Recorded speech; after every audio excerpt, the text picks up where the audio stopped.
बिहार की बांकीपुर विधानसभा सीट पर हो रही उपचुनाव की लड़ाई काफी दिलचस्प हो गई है। पहले जनसुराज के संस्थापक प्रशांत किशोर ने ऐलान किया कि वो बांकीपुर का उपचुनाव लड़ेंगे। उसके बाद राजद की ओर से रेखा गुप्ता को उम्मीदवार बनाया गया। वहीं अब सत्ताधारी पार्टी भारतीय जनता पार्टी ने भी अपने उम्मीदवार का ऐलान कर दिया है। अभिषेक कुमार बंटी बीजेपी के उम्मीदवार होंगे बांकीपुर में। बता दें कि ये भारतीय जनता पार्टी के राष्ट्रीय अध्यक्ष नितिन नवीन के काफी करीबी माने जाते हैं। नितिन नवीन खुद बांकीपुर से 5 बार विधायक रह चुके हैं। पिछले साल के आखिर में हुए विधानसभा चुनाव में उन्हें 5वीं बार यहां से सफलता मिली थी, जिसके बाद बीजेपी ने उन्हें राष्ट्रीय अध्यक्ष बना दिया। वो राज्यसभा के सांसद हो गए। ये सीट खाली छोड़ने के बाद यहां पर अब उपचुनाव कराया जा रहा है। इस बीच पीके लगातार बड़े बड़े दावे कर रहे हैं, जैसे दावे वो 2025 के आखिरी में कर रहे थे विधानसभा चुनाव के दौरान। पीके का कहना है कि बीजेपी की अगर यहां पर हार होती है, यानी बांकीपुर में बीजेपी हारती है, तो एक बड़ा राजनीतिक परिवर्तन आएगा राज्य में, एक नई राजनीति की शुरुआत भी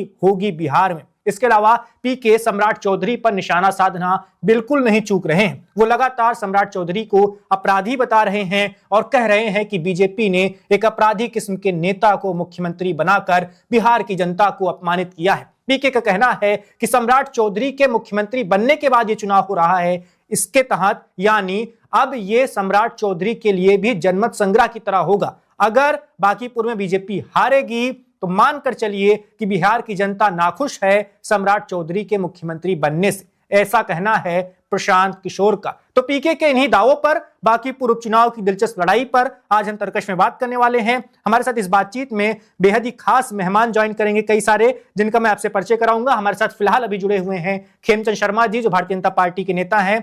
खेमचंद जी, पीके का कहना है कि बांकीपुर की लड़ाई सम्राट चौधरी के लिए जनमत संग्रह है। एक तो उनकी सम्राट चौधरी से लगता है कोई निजी दुश्मनी सी हो गई है, चुनाव से पहले भी, चुनाव के दौरान भी। अब जब सम्राट मुख्यमंत्री बन गए तब भी वो सम्राट पर लगातार निशाना साध रहे हैं। क्या आपका भी मानना है कि बांकीपुर में इस बार कड़ी टक्कर होने जा रही है? नमस्कार, जय श्री राम, जय हिंद। देखिए, बांकीपुर में फिर से भारतीय जनता पार्टी का परचम लहराएगा। बहुत अच्छा कैंडिडेट आज भारतीय जनता पार्टी ने अपने डिक्लेयर कर दिए हैं और मैं ऐसे समझता हूं कि लगातार जिस तरीके से भारतीय जनता पार्टी ने वहां पे सेवा की है, आदरणीय भारतीय जनता पार्टी के राष्ट्रीय अध्यक्ष वहां से लगातार चुनाव जीतते रहे, उनके पिताजी भी चुनाव जीतते रहे। ये दिखाता है कि भारतीय जनता पार्टी के कार्यकर्ताओं का वहां पे गांव गांव तक, गली गली तक, मोहल्ले मोहल्ले तक वहां पे रीच है। और जो आदरणीय प्राइम मिनिस्टर मोदी जी ने और भारतीय जनता पार्टी की गठबंधन सरकार ने बिहार में काम किया है, उसके आधार पे हम वहां बहुत अच्छे तरीके से जीतेंगे। रही बात पीके की, तो मैं उनके बारे में बहुत ज्यादा नहीं कहूंगा। वो मीडिया में एक्सपर्ट हैं और बज क्रिएशन में, नैरेटिव सेट में वो बहुत स्पेशलिस्ट माने जाते हैं। तो वो नैरेटिव सेटिंग की बात कर रहे हैं और वो मीडिया में जीतने की कोशिश कर रहे हैं, लेकिन जो चुनाव है वो हकीकत में होता है, वो वोटर्स के बीच में होता है, लोगों के बीच में होता है। हमने देखा कि लास्ट इलेक्शन में भी उनका क्या हाल हुआ। और मैं ऐसा समझता हूँ कि भारतीय जनता पार्टी के कार्यकर्ता के सामने जो एक अच्छे तरीके से अच्छे कैंडिडेट है, पुराना उनका ट्रैक रिकॉर्ड है, और जब वो चुनाव लड़ेंगे तो उनको अपनी असलियत पता चल जाएगी। रही बात जिस तरीके से वो आदरणीय चीफ मिनिस्टर साहब पे उंगली उठा रहे हैं, वो उनकी कहीं ना कहीं जेलसी को दिखाता है, उनके कहीं ना कहीं कुंठा को दिखाता है कि भाई वो खूब प्रचारित हुए, अपने आप को उन्होंने लंबा चौड़ा बहुत बड़ा व्यक्तित्व प्रस्तुत किया, लेकिन जनता ने सम्राट चौधरी जी को चूज किया, ना कि उनको या फिर आरजेडी के नेताओं। चलिए अगले मेहमान की ओर चलते हैं। हमारे साथ मनोज दास मन्नू जी भी जुड़ चुके हैं, प्रवक्ता हैं जनता दल यूनाइटेड के, नीतीश कुमार वाली पार्टी के। मन्नू जी, आपका क्या मानना है? सम्राट चौधरी भारतीय जनता पार्टी के पहले मुख्यमंत्री हैं बिहार के। अभी तक आपसे गठबंधन था तो नीतीश कुमार सीएम रहते थे। अब जब बीजेपी को अपना मुख्यमंत्री मिल चुका है बिहार में, उसके बाद ये उपचुनाव हो रहा है। अगर इस उपचुनाव में कड़ी लड़ाई देखने को मिलती है, मान लीजिए एक बार के लिए पीके जीत भी जाते हैं, तो क्या ये माना नहीं जाएगा कि सम्राट चौधरी एक मुख्यमंत्री के तौर पर अपनी पहली ही परीक्षा में हार जाएंगे?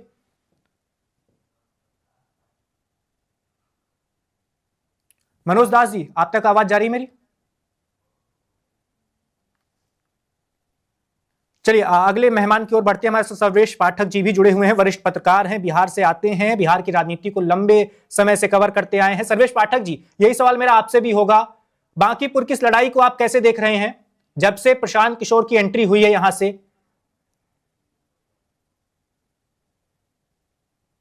पाठक जी, आपकी आवाज नहीं आ रही सर।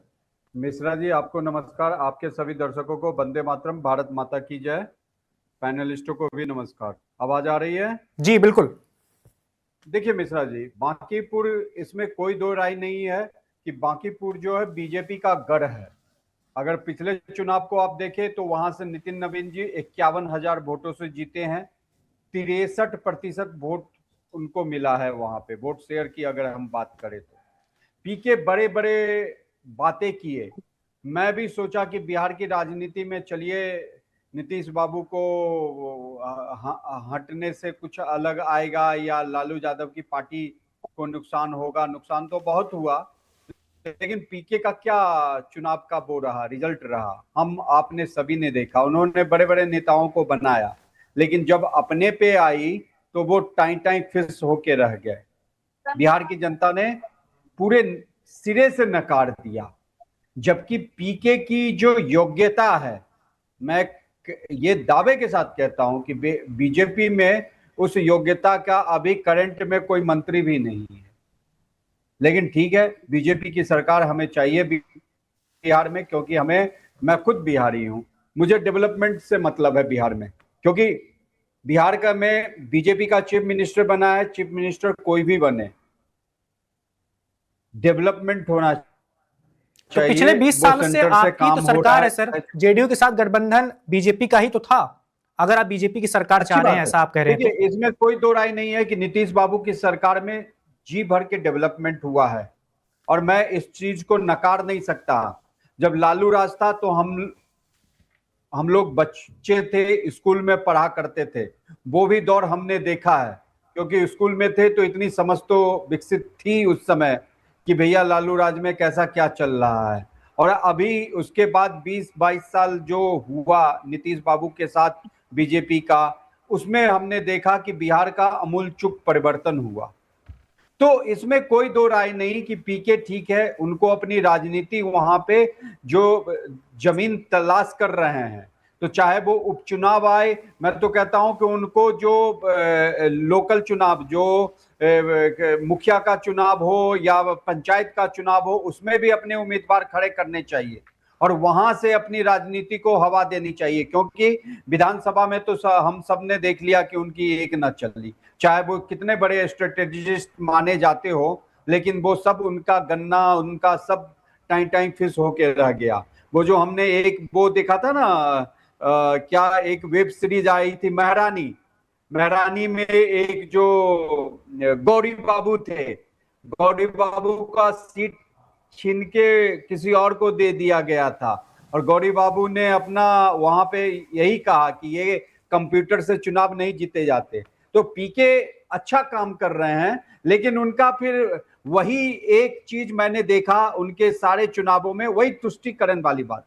भाई हिंदू मुस्लिम सिख ईसाई सब भारत के नागरिक हैं, लेकिन आप वहां पे जाके फिर तुष्टिकरण वाली बात कहोगे। और जो 17% मुसलमान है बिहार में, इसमें कोई दो राय नहीं, लेकिन बाकी के 83% तो हिंदू हैं। उनको आप जातियों में डिवाइड कर दिए, जबकि पीके को एक नई राजनीति करनी चाहिए। देखिए यूपी की राजनीति में कुछ हद तक जो जातिगत राजनीति थी उस पर बीजेपी ने पार पाया, क्योंकि बीजेपी को दलित वोट भी मिलते हैं, ओबीसी वोट भी मिलते हैं। और यूपी पर हम किसी और दिन बात कर लेंगे। सर्वेश पाठक जी, जी मैंने आपको एक एग्जांपल दिया। बिहार में वो जातिगत बातें जो हैं वो अभी तक खत्म नहीं हुई है। हम आज 2026 में बैठे हैं, लेकिन पीके तो खुद कह रहे हैं कि जात से ऊपर उठकर अगर जनता वोट करेगी तभी जनसुराज को जीत मिलेगी। चलिए, हमारे साथ शाहन परवेज जी भी जुड़ चुके हैं, राष्ट्रीय जनता दल के प्रवक्ता हैं, कल भी हमारे साथ जुड़े थे इसी मुद्दे पर जब हम बात कर रहे थे। परवेज जी, अभी मैं पीके का इंटरव्यू सुन रहा था, एक वो लगातार इंटरव्यू दे रहे हैं, मीडिया के चहेते हैं। 2025 में भी उनको काफी ज्यादा मीडिया की तवज्जो मिली थी चुनाव के दौरान, अब भी मिल रही है। राष्ट्रीय मीडिया के बहुत सारे पत्रकार पहुंचे हुए हैं बांकीपुर उनका इंटरव्यू करने के लिए, क्योंकि अगर वो खुद चुनाव लड़ रहे हैं, पहली बार लड़ रहे हैं, तो राष्ट्रीय मीडिया की भी नजर तो रहेगी ही। उनका कहना है, उन्होंने राजद और कांग्रेस को लेकर बयान दिया है। उनसे जब पूछा गया कि अगर राजद और कांग्रेस आपको समर्थन दे देंगे तो क्या आपकी जीत आसान हो जाएगी या आपकी लड़ाई थोड़ा बहुत आपको समर्थन मिलेगा, उन्होंने कहा कि मुझे राजद और कांग्रेस के समर्थन की जरूरत नहीं है, अगर हमें समर्थन दे भी देंगे तब भी हम बीजेपी को नहीं हरा पाएंगे।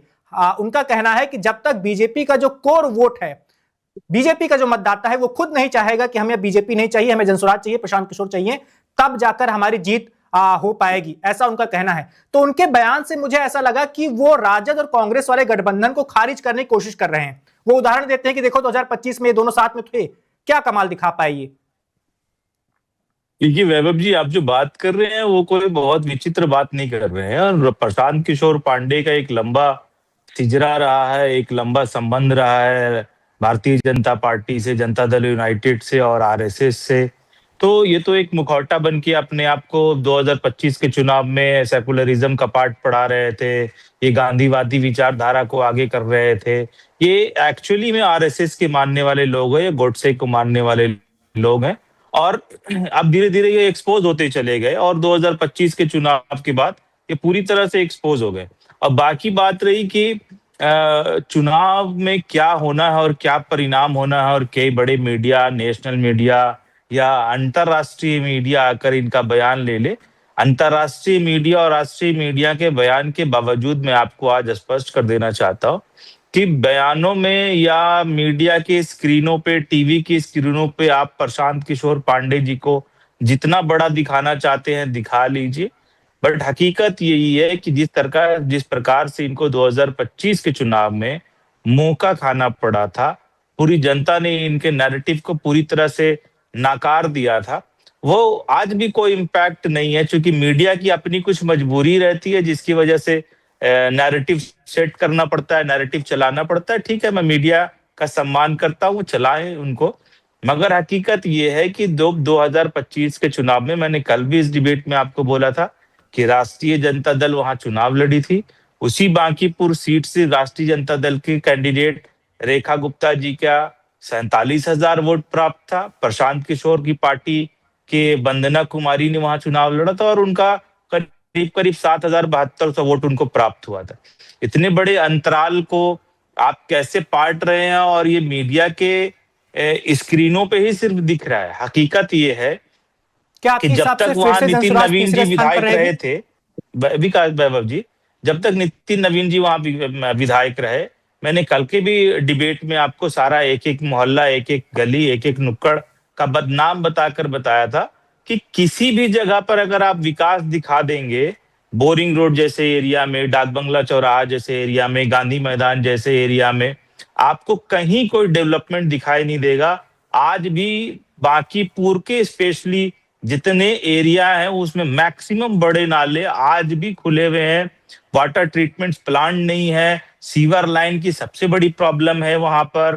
कोई भी सड़क, बोरिंग रोड से अंदर कनेक्टिंग जितने सड़क है उन सब की स्थिति बहुत बुरी है। और केवल वहां पर भाषणबाजी होती है।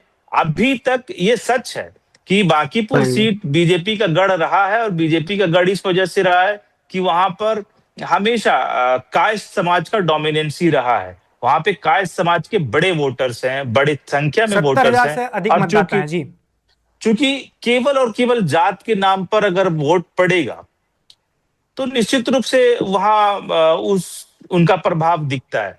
मगर भारतीय जनता पार्टी और भारतीय जनता पार्टी के लोग इस बात को कहते आ रहे हैं कि नहीं जी, जात पात की राजनीति से उठकर अगर कोई कैंडिडेट को बाय फेस देख के वोट करना चाहिए, पार्टी के कर्मों को देखकर वोट देना चाहिए, तो मैं लिख कर ये दे रहा हूं कि जिस तरीके से काम उस जगह पर किया गया है, अगर 30 सालों में वहां काम नहीं हुआ है तो निश्चित रूप से वो सफर कौन कर रहा है? जो कास्ट इनको वोट देकर जिता रहा है वही कास्ट सफर कर रहा है ना। आज अगर मेरे घर के सामने की गली टूटी हुई है, नाली ओपन है, वाटर सीवर लाइन नहीं है, तो सफर कौन कर रहा है? वही कास्ट जो बीजेपी को 30 सालों से जिता रहा है। तो ये स्पष्ट हो जाएगा इस चुनाव में कि वो जो डोमिनेंस वोट है भारतीय जनता पार्टी का, वो वोट भी अब नितिन नवीन जी के जाने के बाद खिसकता चला गया है। नितिन नवीन जी के पिताजी का भी एक अपना थोड़ा रहा था, नवीन सिन्हा जी का उस एरिया में, बांकीपुर एरिया में, चूंकि पूर्व में उनके पिताजी विधायक रहे, पिताजी के बाद नितिन नवीन जी विधायक बन गए।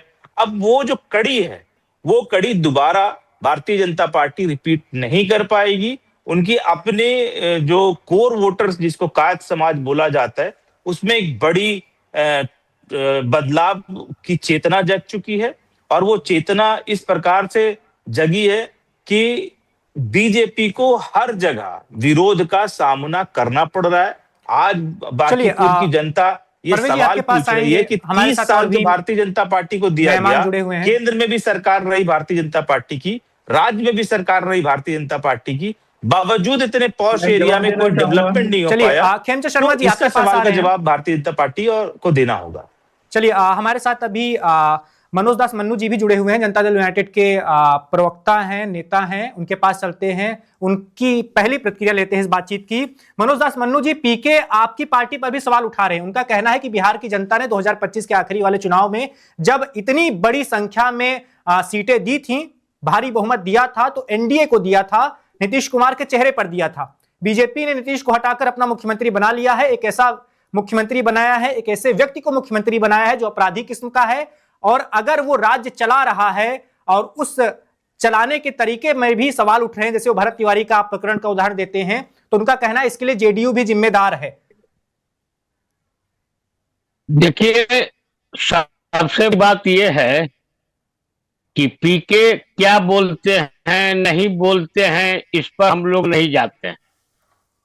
हम सरकार में हैं और हम अपना काम कर रहे हैं, और उस काम के अंदर जो सामने आ रहा है उस चीज का है।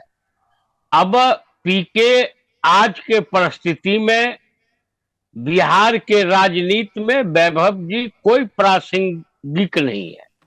हमें तो लगता है कि ये बांकीपुर का जो चुनाव है ना, वो चुनाव तो एक ऐसे ही एक नॉमिनल चुनाव है एनडीए के लिए। अब नीतीश कुमार जी तो एनडीए छोड़ के दूसरे जगह तो नहीं चले गए हैं। पीके का बोलना, उनका जो वो बोल रहे हैं वो अपने हिसाब से बोल रहे हैं, तो इसीलिए उनकी बातों को या किन्हीं के बातों का हम कोई ध्यान लेकिन मनोज दास जी, आपका जो दफ्तर है जनता दल यूनाइटेड का, उसके बाहर पोस्टर लगा हुआ था एक बड़ा सा 2025 के चुनाव के दौरान, उसमें लिखा था 25 से 30 फिर से नीतीश। उसी पोस्टर को देखकर मान लीजिए कि बिहार की जनता ने नीतीश कुमार को फिर से मुख्यमंत्री बनाने के लिए वोट किया, 200 ज्यादा सीटें आई, तो 25 से 30 नीतीश कुमार मुख्यमंत्री रहे नहीं। देखिए, 25 से 30 नीतीश कुमार मुख्यमंत्री रहे कि न रहे, लेकिन मुख्यमंत्री तो एनडीए छोड़ के तो नहीं न चले गए हैं वैभव जी। अगर बिहार की जनता को इससे कोई दिक्कत होगी तो ये बांकीपुर चुनाव में तो आपको नजर आ जाएगा ना। बांकीपुर चुनाव के जनता, बांकीपुर की जो जनता है, राजधानी की जनता है, बांकीपुर में सारे लोग पढ़े लिखे लोग हैं। ये भी आप नहीं कह सकते हैं कि यहाँ गांव परिवेश के लोग हैं कि जिनको नहीं जानकारी है। और हर चीज की बातचीत, चाहे हमारे विपक्ष के जो लोग भी बोल रहे हैं, वो चीज यहाँ सामने आएगा। देखिए, ये नवीन किशोर सिन्हा जी की सीट नहीं है, ये नितिन नवीन जी की सीट नहीं है, ये सीट जो है ना एनडीए की सीट है। और एनडीए के सीट रहते हुए जब सारी एनडीए एकजुट है, तो अगला चुनाव जो हुआ 2025 में, उसमें जो हमारा जीत का मार्जिन रहा वो और बढ़ेगा। उसमें कहा है कि कोई जीत जो भी, लेकिन एनडीए की आप बात खड़े कर रहे हो मनोज दास जी, 2015 वाले चुनाव में आप भी नहीं हरा पाए थे नितिन नवीन को, जब आपकी बीजेपी से लड़ाई की सामने वाली। तो मैंने तो वही बात, मैंने चलिए आपके पास आएंगे सर, आपके पास आएंगे। बीजेपी के जो नेता हैं खेमचंद शर्मा जी, उनके पास चलते हैं। खेमचंद जी, पीके एक दो बातें और कह रहे हैं। पहले नितिन नवीन के पिताजी 2005 से पहले विधायक थे, 2005, 2010, 2015, 2020 और 2025 लगातार 5 बार नितिन नवीन यहां से विधायक चुने गए बांकीपुर से। बांकीपुर पटना या बिहार के कह ले कि सबसे समृद्ध उन क्षेत्रों में आता है जहां पर बहुत प्रबुद्ध मतदाता रहते हैं, ऐसा पीके का कहना है। उनका कहना है इतने लंबे अरसे तक अगर आपके पास यहां की विधायकी रही तो आप कुछ कमाल करके क्यों नहीं दिखा पाए। जैसा कि अभी हमारे साथ परवेज जी जुड़े हुए हैं, कल वो तमाम ऐसे मुद्दे गिना रहे थे। वहां के सारे नाले खुले हुए हैं, सड़कों की स्थिति बहुत बदहाल है, बारिश का पानी भर जाता है, लोग बाहर निकल नहीं पाते, तमाम ऐसी समस्याएं हैं। एक पार्टी के रूप में, एक विधायक के रूप में और कितना कार्यकाल चाहिए होता है किसी क्षेत्र को चमकाने के लिए? 5 बार कम तो होता नहीं है। उससे पहले उनके पिताजी भी थे, ऐसा पीके का कहना है। दूसरी बात ये कह रहे हैं कि यहां उपचुनाव की नौबत ही क्यों आए? पीके का कहना है कि जब अमित शाह बीजेपी के राष्ट्रीय अध्यक्ष बने थे तो गुजरात विधानसभा के सदस्य थे, उन्होंने तुरंत विधायकी नहीं छोड़ी थी, वो कुछ और सालों तक विधायक बने रहे, उन्होंने अपना क्षेत्र नहीं छोड़ा। नितिन नवीन भी चाहते तभी 2025 में चुने गए थे। कोई संवैधानिक बाध्यता तो है नहीं कि आप अगर बीजेपी के राष्ट्रीय अध्यक्ष बनेंगे तो आपको विधायकी वाला पद छोड़ना पड़ेगा। तुरंत ही उन्होंने क्यों छोड़ दिया? वो राज्यसभा क्यों चले गए? क्या ये बांकीपुर की जनता के साथ विश्वासघात नहीं है जिन्होंने 2025 में उन्हें भारी मतों से जिताया था? देखिए, बांकीपुर की जनता आज गर्वान्वित महसूस कर रही है। आज देश की सबसे बड़ी पार्टी जिसकी सत्ता लगभग 20 से ज्यादा प्रदेशों में है, देश में है और विश्व की सबसे बड़ी पार्टी मानी जाती है, आज उसका नेतृत्व करता है बाकी से आते हैं। बाकी की उन्होंने सेवा की है, उनके बीच में रहे, उनके बच्चे हैं, उनके साथी हैं, उनके भाई हैं, उनके बेटे हैं। आज पूरी विधानसभा में एक गर्व का विषय है और सब लोग खुश हैं कि उनके नवीन को इतनी बड़ी जिम्मेदारी, इतना बड़ा मान सम्मान और बाकी की पूरी जनता को, पूरी विधानसभा को इतना मान सम्मान मिला है। तो ये जो नकारात्मक तरीके से प्रेजेंट करने की कोशिश कर रहे हैं वो नकारात्मक लोग हैं, मैं उसमें ज्यादा नहीं जाऊंगा। अभी जो परवेज जी बातें कर रहे थे, बड़ी बड़ी सीखें दे रहे थे कि जाति के आधार पर, मैं जिस पूछना चाहूंगा वो कौन सी पार्टी से हैं, वो क्या आरजेडी से हैं, कांग्रेस से हैं या इंडिपेंडेंट है, जो भी हो वो सो कॉल मेरे को या तो सूडो सेकुलर लग रहे हैं या फिर वो आरजेडी या कांग्रेस की विचारधारा के व्यक्ति लग रहे हैं। वो ज्ञान बांट रहे हैं कि भाई जाति के आधार पर वोटिंग नहीं होनी चाहिए जी। तो जब जाति के आधार पर वोटिंग नहीं होनी चाहिए, जाति के आधार पर यहाँ वोटिंग होती है, इसलिए भारतीय जनता पार्टी के कार्यकर्ता जीत जाते हैं। आप वहां की जनता को गाली दे रहे हो कि मतलब कि वहां की जनता में पॉलिटिकल समझ नहीं भाई साहब, मैंने ये नहीं बोला है, आप शायद सुन नहीं पा रहे थे, आपको ऑडियो क्लियर नहीं था। लेट मी कंप्लीट, पूरा सुना है, अभी सुन आपने लो। सुना ही नहीं, जो आपने जब बात को मरोड़ रहे हैं वो ऐसा नहीं बोला मैंने। चलिए परवेज जी आपके पास आएंगे तो आप अपनी तरफ से बात नहीं, इनको वैभव जी इनको करेक्ट कर दीजिए प्लीज। बिल्कुल आप करेक्ट कीजिएगा सर, आपके पास आएंगे, इनको पहले करेक्ट कर दीजिए। ये मेरे कोर्ट को जाति के आधार पे ही पूरा फाउंडेशन जिनका रखा हुआ, जिनकी नींव भी पूरी जाति के आधार पे है, अपीजमेंट की पॉलिटिक्स के आधार पे है। मैं यही तो कह रहा हूँ कि आप जाति के नाम पे क्यों चुनाव लड़ रहे हैं बांकीपुर में? हम नहीं लड़ रहे। आप अगर जाति का विरोध कर रहे हैं या जातिगत राजनीति का विरोध करते हैं तो आप बांकीपुर के चुनाव में क्यों जाति के नाम पे वोट मांग रहे हैं? 30 सालों से आप जाति के नाम पे वोट मांग रहे हैं। आप कुम्हार में जाति के नाम पे वोट मांगते हैं, आप पूरे पटना में जाति के नाम पे वोट मांगते हैं। जाति के आधार पे आपकी पार्टी और अपीजमेंट की पॉलिटिक्स, मुस्लिम तुष्टीकरण के आधार पे आपकी मैं तो कह रहा हूँ कि नितिन नवीन जी को सामने आके चुनावी सभा में कह देना चाहिए कि भाई भारतीय जनता पार्टी को कायस्थ समाज के नाम पे वोट ना करें। ग्रेवान में देखें, अपनी शकल देखें, अपने चरित्र में देखें, फिर दूसरों पे आरोप प्रत्यारोप लगाएं। आप इस तरीके से जनता का अपमान कर रहे हैं, उनको गाली दे रहे हैं कि भाई उन्हें कोई पहचान नहीं। मैं ऐसा समझता हूँ वहां की जनता मैच्योर है, मूल सवालों पर लौटते हैं।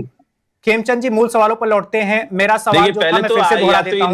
इनका जो है ना वो ऑडियो इनके साइड क्लियर नहीं जा रहा है। मैंने अगर बोला कि अगर भारतीय जनता पार्टी जातिगत राजनीति का विरोध करती है तो नितिन नवीन जी को बांकीपुर के चुनाव में आगे कहना चाहिए कि भाई एक कास्ट का डोमिनेंस वोट जो है वो भारतीय जनता पार्टी उसके नाम पर क्यों ले रही है? आप क्या बताएंगे? आप जातिगत राजनीति से बाहर निकलकर मुद्दों पर चुनाव लड़ ले बांकीपुर में। करती है क्या वो? सबकी बात क्यों नहीं करती? आज तक आरजेडी का कोई भी, मैं तो खुला चुनौती दे रहा हूँ नितिन नवीन जी, आप पुराने सीट पर आए और आकर कहें जातीय राजनीति नहीं होनी चाहिए, मुद्दों पर वोटिंग करें। कोई भी आप तो स्वीकार ही नहीं कर पाएंगे। चलिए खेमचंद जी, परवेज जी, आप दोनों आप ये बताइए, आरजेडी मुस्लिम तुष्टीकरण की समझ नहीं आएगा दर्शकों को भी। सवाल उठाया, आप सवाल उठाइए, आप लालू प्रसाद यादव पे सवाल उठाइए, आप पहले अपनी पार्टी के लीडरशिप पे सवाल उठाइए, उनको पिचिंग करिए। खेमचंद जी आपके पास आएंगे सर। सर्वेश पाठक जी के पास चलते हैं। मूल सवाल आपने किया था, पाठक जी के पास चलते हैं, उनसे समझने की कोशिश करते हैं बाकी में क्या हो सकता है पहले से ज्यादा बहुमत से। चलिए सर्वेश पाठक जी के पास चलते हैं। पाठक जी, प्रशांत किशोर के बारे में जो देश के लोगों की धारणा एक तो चुनावी रणनीतिकार रहे हैं लंबे समय तक, फिर चाहे वो 2012 में गुजरात का विधानसभा चुनाव हो, पीएम मोदी के लिए काम करना हो जब वो सीएम थे, 2014 में, 2015 में, फिर वो 2017 में पंजाब में कांग्रेस पार्टी को जिताने का दावा करते हैं, 2019 में जगन मोहन रेड्डी को जिताने का दावा करते हैं, 2020 में अरविंद केजरीवाल को जिताने का दिल्ली में दावा करते हैं, 2021 में पश्चिम बंगाल में ममता को जिताने का दावा करते हैं। तमाम वो अपनी चुनावी रणनीतिकार वाली उपलब्धियों को गिनाते रहते हैं कि हमने तमाम जगहों पर नेताओं को जिताया है या जिताने में सहयोग किया है। पीके बहुत सामर्थ्यवान है, यह भी सबको पता है। उनके पास आर्थिक शक्ति भी है, उनके पास उन युवाओं की एक फौज है जो जगह जगह पर जाकर सर्वेक्षण करती है, आंकड़ों को जुटाती है और उस आंकड़ों के आधार पर वो दावे करते हैं, उसके आधार पर अपना प्रचार करते हैं। पीके भरपूर साधन संपन्न है। पहले 2025 में वो 238 सीटों पर लड़ रहे थे। कई सीटों पर उम्मीदवार नाम वापस ले लेते हैं, कई सीटों पर नामांकन रद्द हो जाता है। 238 उनके उम्मीदवार थे। अभी पूरा फोकस सिर्फ बांकीपुर पर है। उनकी पूरी टीम का मतलब मैं कह रहा हूं कि कम से कम 1500 से 2000 ऐसे लोग जो दूसरे राज्यों के भी हैं, जो बिहार में पीके के लिए काम करते हैं, वो भी बांकीपुर में डेरा डाले हुए हैं। आपको लगता है ये पीके और बीजेपी की लड़ाई है, या जैसा कि परवेज जी कह रहे थे कि 2025 में जनसुराज का उम्मीदवार तीसरे स्थान पर था, पीके भी तीसरे स्थान पर रह सकते हैं, उतना ज्यादा जोर लगाने का फायदा है नहीं? वैभव, देखिए, इस बात से मैं आरजेडी के प्रवक्ता से इत्तेफाक रखता हूं, क्योंकि आप बांकीपुर का आप वो देखिए, रिजल्ट देखिए। नितिन नवीन जी 63% वोट पाते हैं। आरजेडी का जो उम्मीदवार है वो 29% के आसपास वोट पाता है, और जेडीयू जनसुराज पार्टी का जो उम्मीदवार है वो 5% के आसपास पाता है। अब मुझे एक आइडिया दीजिए कि चाहे पीके वहां पे इतने बड़े स्ट्रेटेजिस्ट है, इसमें कोई दो राय नहीं है कि उन्होंने बड़े बड़े पॉलिटिकल पार्टी को, और अभी तो कहिए तमिलनाडु में उन्होंने कहा कि स्टालिन को हमने हरवाया है, और उन्होंने ये दावा किया है कि स्टालिन ने, जिसने सनातन को गाली दिया, उसको हमने हरवाया, और ये हुआ होगा। लेकिन जब उनके खुद की बात पे आती है तो वो सारी स्ट्रेटेजी धरी की धरी रह गई। मैंने कहा बिहार की जनता वो स्ट्रेटेजी, वो कंप्यूटर और वो उस पे नहीं चलती है। आप सोशल मीडिया के और मीडिया के कितने बड़े चाहते हो, लेकिन जब जमीन पे बात आती है तो वो पूरी स्ट्रेटेजी बिखर जाती है। 5% वोट शेयर, कहां 63% वोट शेयर। और पीके ने ये खुद स्वीकार किया है कि बीजेपी का जो फॉलोअर्स है, बीजेपी के जो वोटर्स है, वो जब खुद चाहेंगे तब जनसुराज पार्टी और पीके चुनाव जीतेगा, इसमें कोई दो राय नहीं। यहां पे आरजेडी का भी उम्मीदवार, ठीक है, उन्होंने 29% वोट शेयर लिया, लेकिन कहां 63%, कहां 29%, दुगुने से भी ज्यादा है। उसमें ऐसा क्या हो जाएगा जी कि आरजेडी क्लेम कर रही है कि नहीं हम जीत जाएंगे, हमारे उम्मीदवार जीत जाएंगे? मुझे दूर दूर तक तो कहीं नजर नहीं आता। वहां की जनता बीजेपी के ही कैंडिडेट को जिताना चाहेगी, क्योंकि अगर जो रूलिंग पार्टी होती है उसका कैंडिडेट जीतता है तो वहां पे जो भी काम होते हैं उस काम को करने में सहूलियत होती है, और एक ये होती है।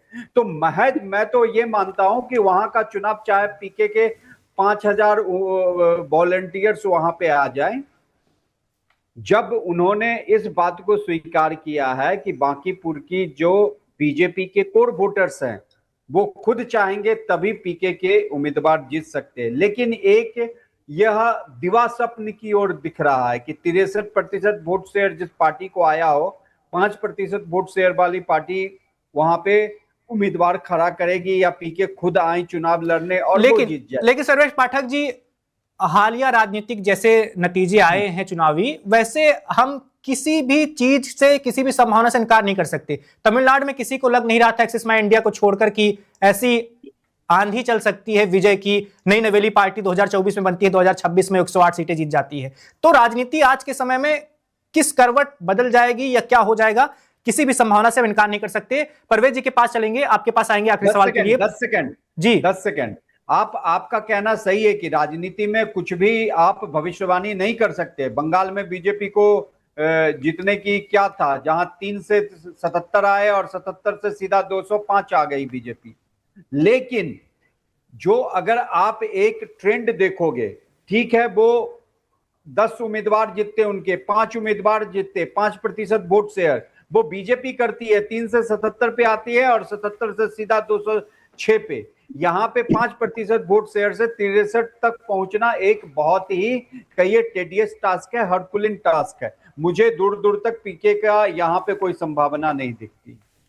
बिल्कुल, परवेज जी के पास चलते। परवेज जी, एक सवाल तो आपका आपकी पार्टी से जुड़ा हुआ है, दूसरा सवाल मेरा यह है कि आप खुद बिहार में रहते हैं, पिछले साल वाला चुनाव आपने बहुत करीब से देखा होगा। मेरा वो सवाल एक राजनीतिक प्रवक्ता के तौर पर नहीं है, वो आप खुद से जवाब दीजिएगा कि आपने वहां जो समझा था। 2025 वाले चुनाव में पीके ने जिस तरह से युवाओं की फौज उतारी थी, वॉलंटियर्स को उतारा था, आपने देखा होगा।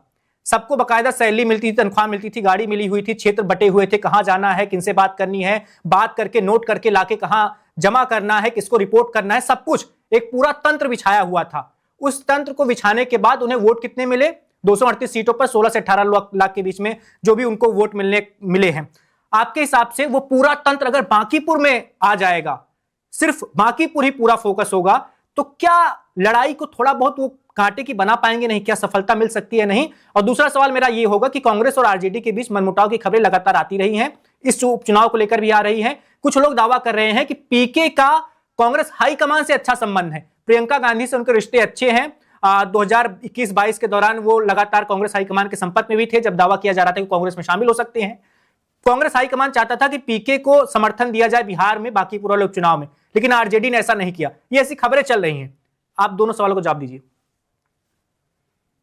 देखिए, पहली बात तो कि का जो आपका प्रश्न है कि पीके क्या करेंगे और पीके की टीम का क्या करेगी और पीके किस तंत्र का प्रयोग करेंगे, मैंने पूर्व चुनाव में भी कई डिबेट में कह दिया था कि पीके बिहार के किसी भी सीट से यदि चुनाव लड़ेंगे तो 15,000 वोट नहीं प्राप्त कर पाएंगे, चाहे वो किसी भी मशीनरी का प्रयोग कर ले। मैं उसका और मैंने इस बात को स्वीकार किया था और चुनौती के साथ स्वीकार किया था कि वो किसी भी सीट पे 15,000 क्रॉस नहीं करेंगे।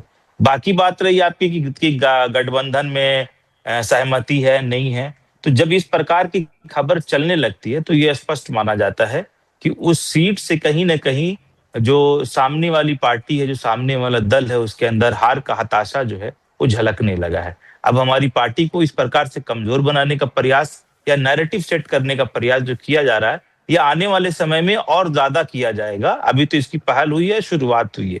मैं ये बता देना चाहता हूं कि पिछला चुनाव ये सीट बांकीपुर आरजेडी गठबंधन में आरजेडी के पास थी, वहां से कैंडिडेट रेखा गुप्ता जी थी।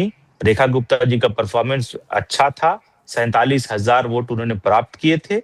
उसी आधार पर यह सीट आज भी आरजेडी के कोटे में है और कैंडिडेट हमने बदलने का काम नहीं किया है।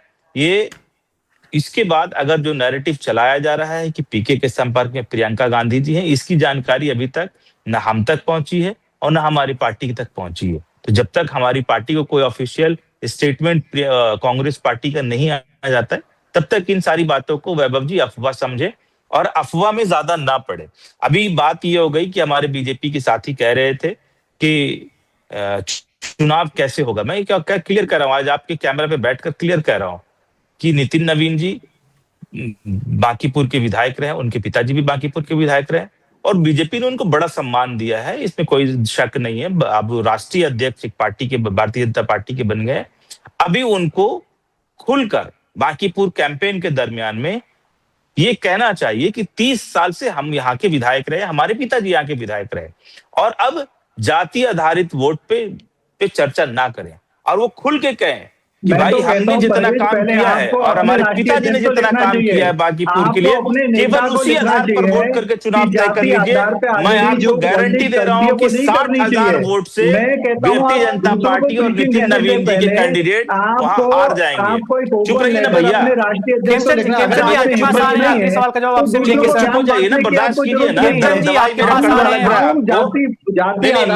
मेरी दवाई आपको कड़वी लग रही है, मगर आप प्लीज चुप हो जाए ना। आधार पे हम राजनीति करते हैं, जाति आधार तो मैं तो आपको कह रहा हूं कि आप शुरुआत करो ना।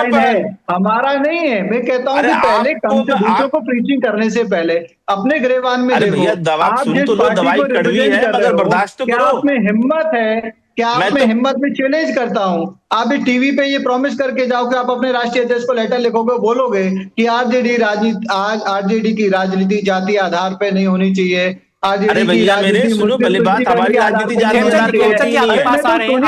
बर्दाश्त तो कर लो, बांट रहे हो, देखो अपने गिरेबान में देखो, हम अपने आधार पे काम करते हैं, विकास के आधार पे काम करते हैं। अरे बर्दाश्त कर लो ना, पहले इलॉजिकल बात का जवाब सुन लो। You are totally illogical, illogical बात का जवाब सुन लो। हमारा कैंडिडेट खुद का है, हम कहाँ जात की राजनीति कर रहे हैं, आप हमें कहा जातों में समेट रहे हैं। हमारा कैंडिडेट किस जात का है? जो पूरा 100% जाति आधार कैंडिडेट खेमचंद जी आपके पास आ रहे हैं, ऐसे बात रखेंगे आप दोनों, बिना जानकारी किसी को कुछ समझ में नहीं आएगा। पॉलिटिक्स करने का आरोप ही नहीं बल्कि सबूत है। आप अपने वैभव जी, या तो खेमचंद जी आपके पास आ रहे हैं, खेमचंद जी आपके पास आ रहे हैं, हम आखिरी तो सवाल का जवाब आपसे भी लेंगे। विकास की परवेज जी राजनीति अपनी बात करते पूरी हैं, कीजिए। हम डेवलपमेंट की राजनीति करते हैं, हम देश की राजनीति करते हैं और वही और उसी के या आधार पे तो हम लोग डिबेट करेंगे। करा लीजिए, बकवास करा लीजिए। चलिए परवेज जी अपनी बात पूरी बकवास आप कीजिए। कर रहे हो, बकवास खेमचंद जी आप आपके कर रहे पास हो। आ रहे हैं, जो खेमचंद जी दूसरे थोड़ा को शांति कैसे रखिए, आप समझता है। आपके पास आ रहे हैं आखिरी सवाल का जवाब लेने के लिए। जी परवेज जी अपनी बात पूरी कीजिए आप। मैं वैभव जी आपके स्क्रीन पर बैठ के बोल रहा हूँ कि नितिन नवीन जी मेरी चुनौती को स्वीकार कीजिए, और अरे स्वीकार आप करने के अपनी बाद अब ये चुनौती अपने पहले अध्यक्ष को दीजिए, अपने गिरेबान में पहले अपने को टीच करिए, देन टीच अरे अदर्स। भैया खेमचंद सुन जी, लीजिए परवेज या जी को बात बकवास पूरी ही करने करिए। दीजिए, आपके पास मैं आ इस रहे तरीके से हैं। ड्रिल करना मैं भी जानता हूँ, और अगर मैं ड्रिल कर दूंगा तो फिर बोल नहीं पाओगे। अरे यहाँ पे ज्ञान बांटने के लिए नहीं है, आप अपने पहले नेता को बोलिए, आप अपने वैभव नेता जी, को बोलिए, ये अपने डिबेट प्रेसिडेंट इस को तरह से बोलिए, कराएंगे, या जो तो जाति बात आला सुनेंगे या डिबेट को चलिए खत्म चलिए करा चलिए अरे दीजिए। आप तो जिस पार्टी को रिप्रेजेंट कर रहे हो, खेमचंद जी उसका आपके आपके पास आ रहे हैं सर, मैंडेट। आपके पास आ रहे हैं, अपनी बारी आने का इंतजार कीजिए, तब आप अपनी बात रखिएगा। आखिरी मैं सवाल का जवाब आपसे भी तो लेंगे, इसलिए काउंटर, आपसे भी इन्होंने मेरा लेंगे। नाम लिया तो आई हैड टू काउंटर। मैंने तो जब तक इन्होंने मेरा नाम नहीं लिया मैंने इनके चलिए बारे चलिए में कुछ परवेज नहीं जी को अपनी बोला। बात पूरी करने दीजिए, मैं तो उसके आपका बाद फिर नाम हम ही नहीं बाकी जानता मेहमानों के हूँ। पास भी चलेंगे। जी अपनी बात रखिए। मैं तो इस श्रीमान का नाम ही नहीं जानता हूँ, तो इनका नाम कहाँ से लूं? अरे पहली आपने बात। मेरे दूसरी नाम बात का आप ये मतलब है, मेरी पार्टी का नाम लिया, इसका मतलब आप आपको पढ़े लिखे भी नहीं हो।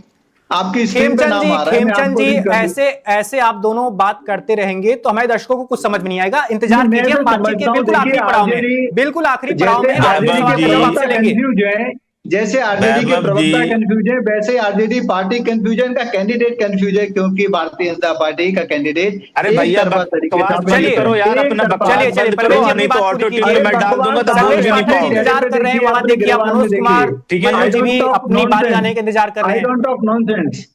चलिए परवेज जी अपनी बात पूरी कीजिए। नॉनसेंस बंद कीजिए अपना और सुनिए।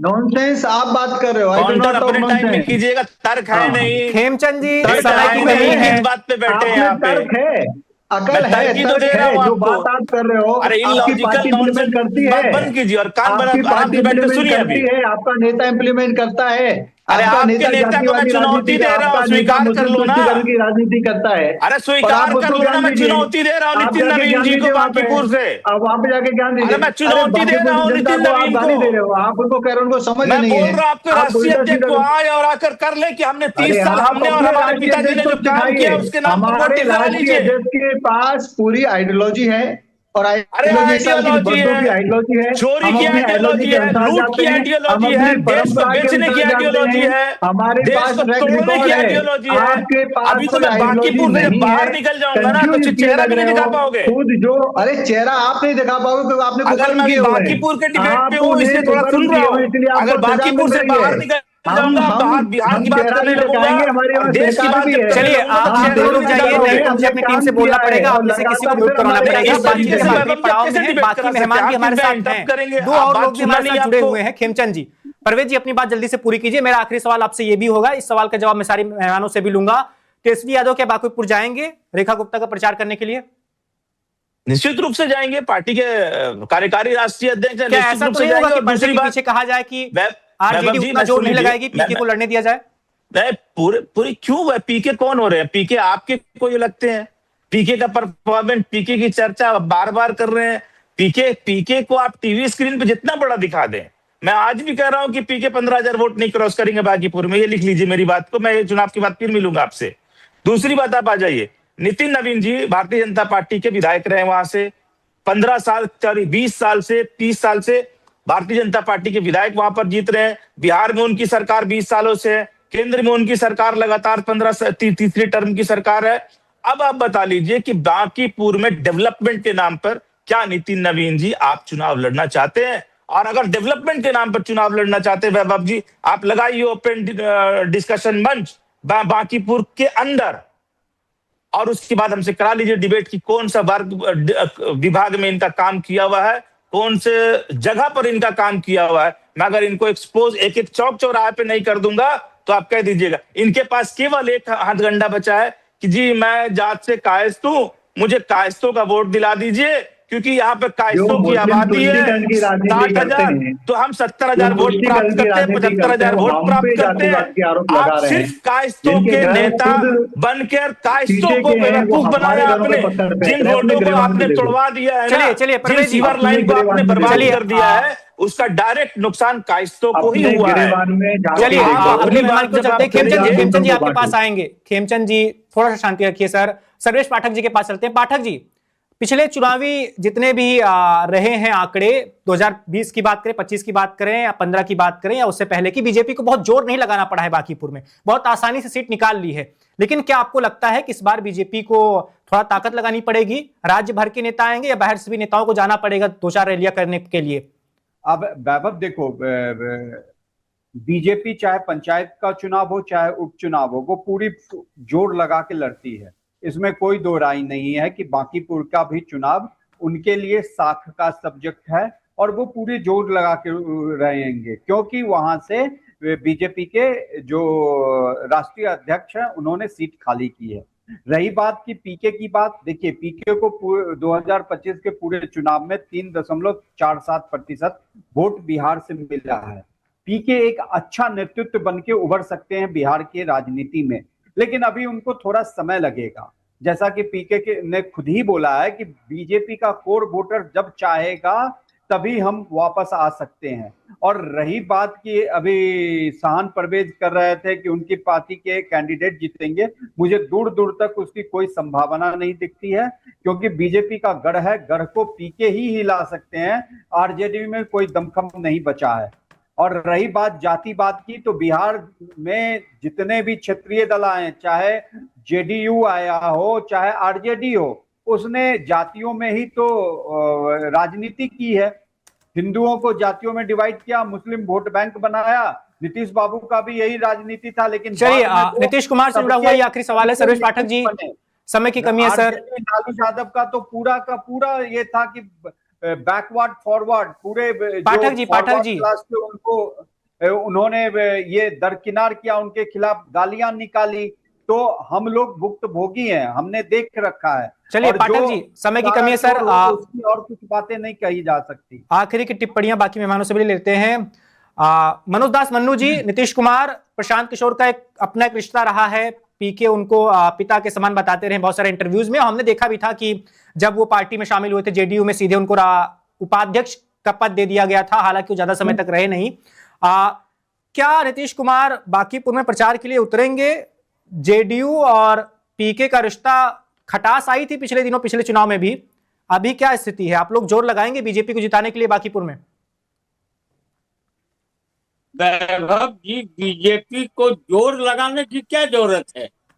कहीं से कोई जोर लगाने की जरूरत ही नहीं है। पूरा बांकीपुर बीजेपी उम्मीदवार के पक्ष में है, इसमें कहीं से कोई दो मत नहीं। आपके पास आप लाख चाहे जो कुछ भी बोल ले, मैं उससे उस पर मैं कोई कमेंट नहीं करूंगा। विपक्ष के लोगों को बोलने का है, दिवा स्वप्न देखने का है। लेकिन एक चीज मैं बता देता हूं कि बीजेपी का जो उम्मीदवार है वो एनडीए का उम्मीदवार है और एनडीए के तमाम नेता इसमें हैं। पूरी शक्ति के साथ चुनाव प्रचार में भाग लेंगे, अपने उम्मीदवार के पक्ष में जाएंगे। और पिछले बार एनडीए उम्मीदवार यानी भाजपा उम्मीदवार को जितने परसेंट वोट आए थे, उससे अधिक परसेंट वोट इस बार मिलेगा। राजद के उम्मीदवार का वोट घटेगा और चूंकि प्रशांत किशोर खड़े हैं, तो राजद के उम्मीदवार का वोट, क्योंकि अभी आपने देखा कांग्रेस के नेता अलग हैं, तो उनका वोट उनका 5 से 7% जाएगा, ये मैं स्वीकार करता हूं।